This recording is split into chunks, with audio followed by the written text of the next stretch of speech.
I'm here with Robin DeWitt. He is Product Marketing Director at Refinery89, an adtech platform, focused mainly on the publisher sector. I wanted to ask you, AI is a big topic here in Cannes, and it never seems to be going away at the moment. How is that changing how people discover online, and what does that mean for publisher monetization over the next couple of years? So, yeah, indeed, AI is not going to go away. It's only, right now it's as stupid as it's going to get. It's only going to get smarter. So in terms of for publishers, it's definitely going to provide a challenge. Actually, I was looking at the data the other day. Since 2004, the number of publishers has actually started decreasing, which, let's say that there is an AI factor in there. I think that's fair to assume. It's able to generate content. Publishers are, for that reason, also really facing difficulties with traffic and therefore monetizing their websites. So yeah, the fact that we've lost, I think, around 2 million publishers in the past 2 years, I think is quite significant. I think that is unfortunately a trend that we're going to continue seeing. But at the same time, it's going to offer opportunities, right? With every challenge comes opportunities. You just need to know how to take advantage of them.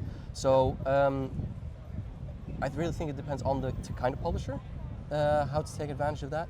Bigger publishers, they might be able to take more advantage of subscriptions, and they already have the branding, they have the scale that they need. Whereas a small and upcoming publisher, for example, subscriptions, they won't have enough volume in order for really to make that meaningful. What is it, like maybe maximum 1-2% of your users are going to sign up for a subscription, right? Yeah. So they would really need to focus more on the audiences that they have. Niche audiences, highly engaged, and use those in order to bring in, mainly advertising revenue, but if possible, also other revenue streams. And so how easy is that conversation to have with publishers from your point of view, of all sizes? That's the thing, the conversations are very different with the different publishers. A tier 1 publisher does not react in the same way as a tier 3 publisher, obviously. And you notice that they're still getting used to it. Yes, they are totally aware of what AI is doing, but in my personal opinion, I think they're very focused on the current situation, the right now, and they're not really ready yet to look beyond the next year or even 2, 3, 4, 5 years. And I think that's actually something very critical for the publishers to start having that self-reflection and prepare a strategic plan based on possibilities of where AI might go in the future and how they're actually going to react to that in order to survive.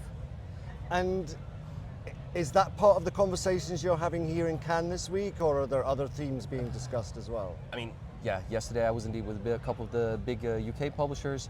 Sure, AI is being brought up, it's a topic everywhere.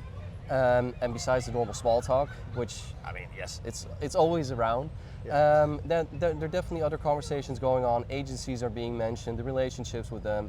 But funny enough, I like among the publishers at least, I like to see how collaborative they are. They know each other. It doesn't feel like they're competing in that sense.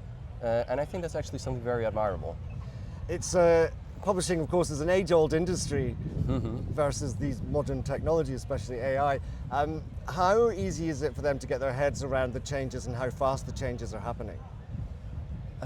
It's not easy because, as you say, even digital publishing, which has been around a couple decades at best, they are used to a very traditional way of working, publishing content, writing quality articles, and now all of a sudden they got this very disruptive technology, which is even scraping their websites and basically just taking it without really having permission or there really being a fair value exchange.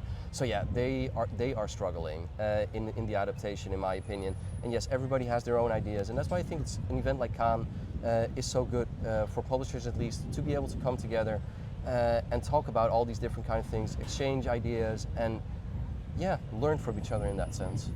And talking about learning, you're obviously here at Cannes along with everyone else. What sort of things have you seen in these first 2 days? Any trends that you're noticing, and any surprises? Yeah, I mean, AI, obviously, how can we ignore that, as we mentioned at the beginning?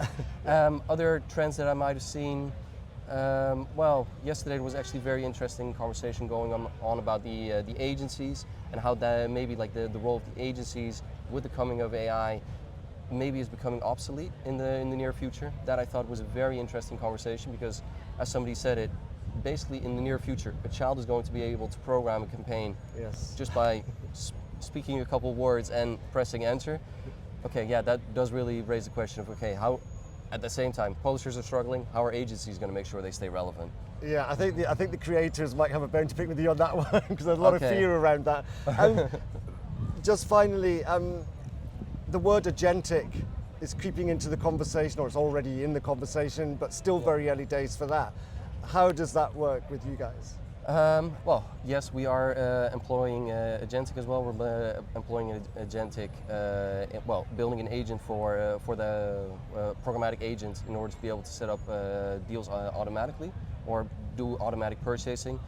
It's super early days. There are almost no companies doing that. So it's like, okay, let's see. But yeah, I have heard of other companies, for example, that really have an agentic strategy. So somebody was actually explaining me of their strategy and how they were building 5 different models, all focused on purchasing, buying, quality control, etc.